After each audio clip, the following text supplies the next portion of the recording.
Hi guys, and welcome to your daily tarot reading for Saturday the 5th of March 2022. Thanks for joining me. I'm going to use the Dali Tarot for today's reading. Let's see what these cards have to say about Saturday and what energy you'll be working with.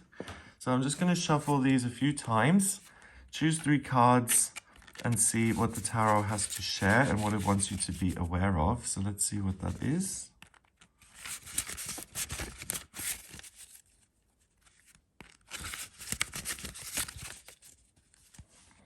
First card is the 3 of Swords. We had that, I think yesterday or the day before. That's funny. In the comments, someone said, "Hey Greg, your readings are a lot more literal than you realize, because every time you draw the 3 of Swords, I go have dry needling," whatever that is. I don't know what dry needling is. I assumed acupuncture or something like that. So let's all take a moment to think about this person going back for some more needling. I hope it goes well. Then we have the, what is this? The 8 of Swords, okay? And finally, we have the Page of Coins, the Page of Pentacles. Okay, so the 3 of Swords is a card that talks about heartbreak and loss and betrayal and tough times. The swords are ideas, decisions, communications that come from other people, institutions, that then have an effect on you. It affects the way you feel, and it's usually unwelcome news.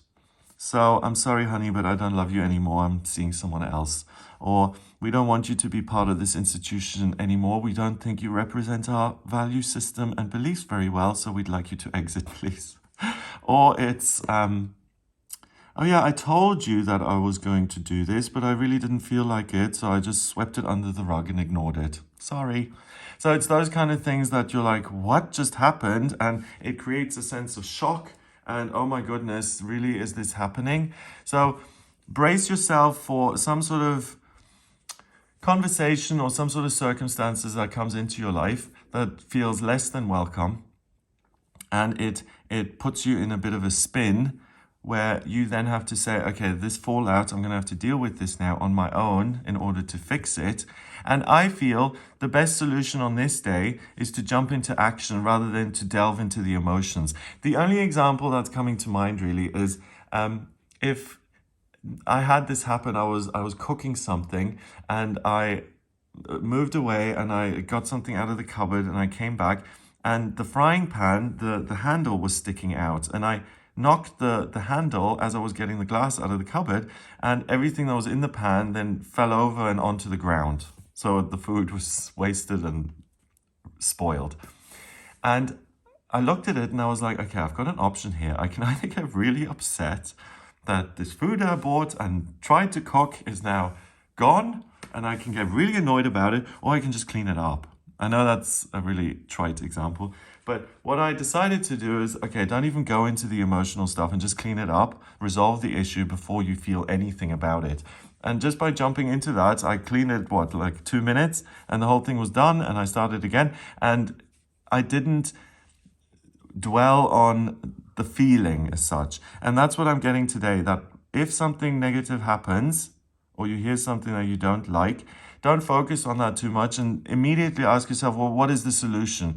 So if I did trust someone to send in my application and they just didn't bother, and now they're telling me about it, let me go on the website, see if I can still submit this, or can I call the university or the job or whatever and explain the situation to them and say, I really still want to submit this info. Something unforeseen occurred and let's sort this out. So that's going to be a much better option because we've got the 8 of Swords here, and the 8 of Swords is a card that says you feel stuck, you feel like you don't know what's going on, you're at the mercy of other people, and it's holding you back from taking the steps that you want to take.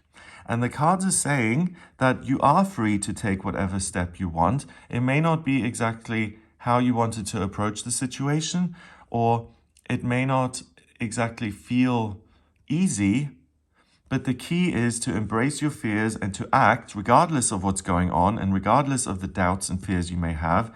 It's better to act today from a place of uncertainty than it is to let yourself be beaten down and forced into submission as such. So you can hear from the way I'm talking, I mean, I'm using words like fight and submission and stuff.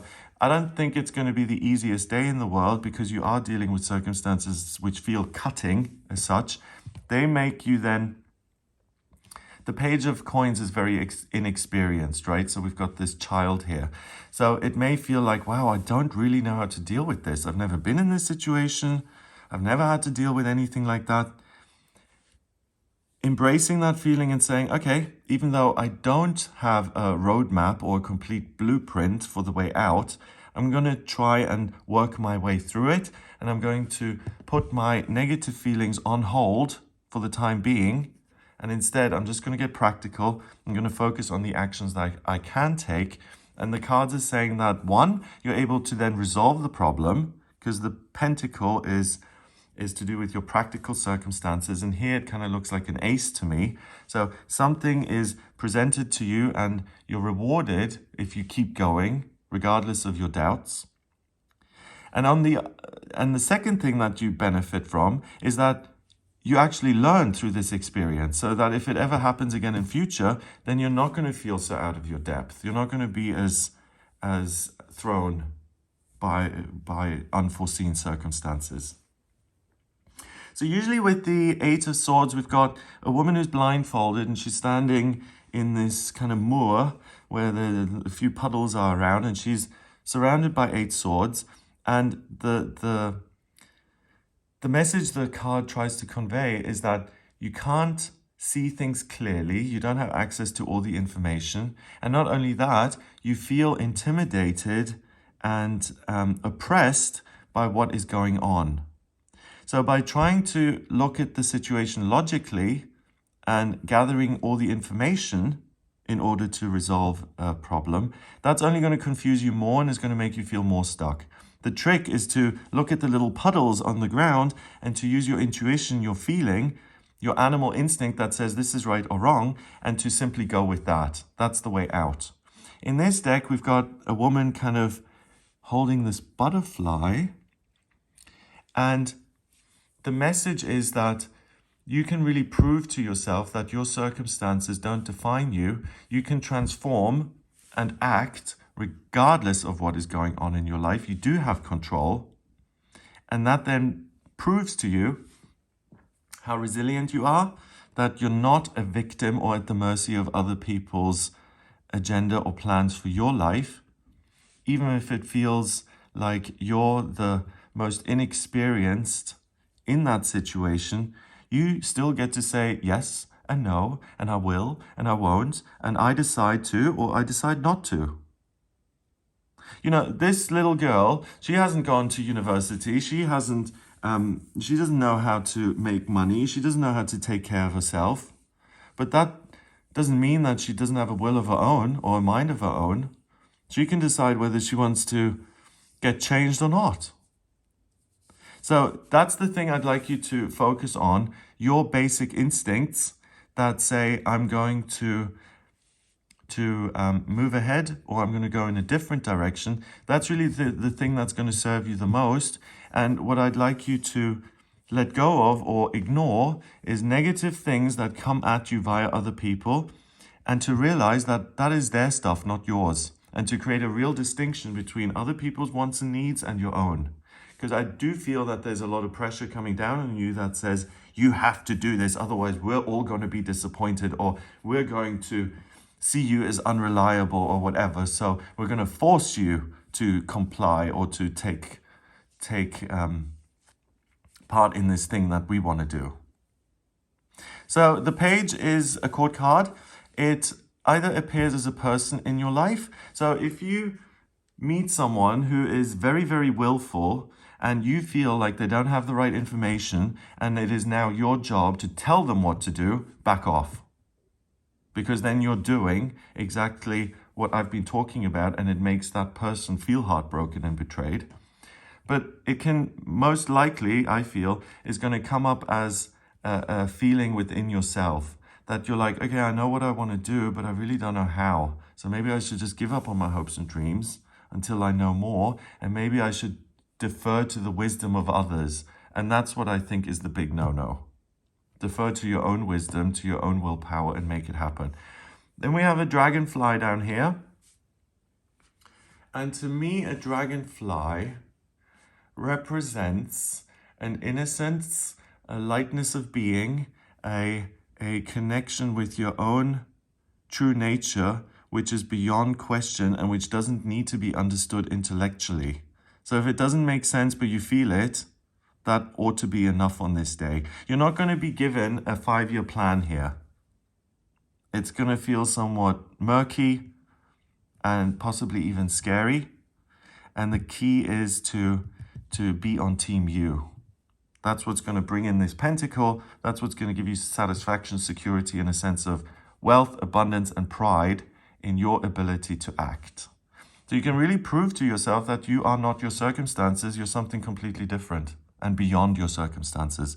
So if you're not happy with your job, if you're not happy with your relationships, if you're not happy with where you live, it's not set in stone. You can change it. Even if you don't know how to change it, you can start the process by saying, I don't like this. I'm going to act to make it alter for myself. The information and the next right step will present itself as you go. So it's really a lesson in relying on yourself, and it's strengthening that inner muscle so that you can use it more effectively in future. Number-wise, we've got 8, and 3 is 11, and 1 is 12. 1 and 2 is 3, and 3 is about communication and new beginnings. Oh, that adds a whole nother element. If someone tells you to start something new because they want you to, don't. And if you feel like you want to start a new venture, or you want to communicate something that actually benefits you and that's aligned with your gut feeling, then it's okay to act. But don't let yourself be pressured into doing something that you don't want to do. I think that's the big warning of the day. So I hope you have a wonderful time, and I hope you really discover some amazing things about yourself on this day. My experience is, when we're under pressure, that's really when we find out what we're made of. And I think that's a quote I've just borrowed. I don't know who said it, but I certainly didn't come up with it. But, when everything is hunky-dory and peachy and easy, you don't really learn about yourself, unfortunately. I mean, that would be the best way to learn. But most of us really find out what we're made of when we're backed into a corner. So, with that said, if you would like a personal reading with me, please get in touch via my website. It's gregoryscott.com. On the front page, scroll down a little bit if you're using the mobile version, till you get to the Book Your Readings button. Click on that to order your reading with me. In my personal readings, I use astrology, the tarot, and numerology. And if you have any questions about certain relationships, whether you have to put up with something or not, what you could transform into, or what you would like to transform into, or what the next right action it is in terms of your work or your living situation or the plans for the future, then please do get in touch with me for a personal reading. If you like this video, give it a thumbs up. Please hit subscribe and share the video online. Have an amazing day, and I'll speak to you tomorrow.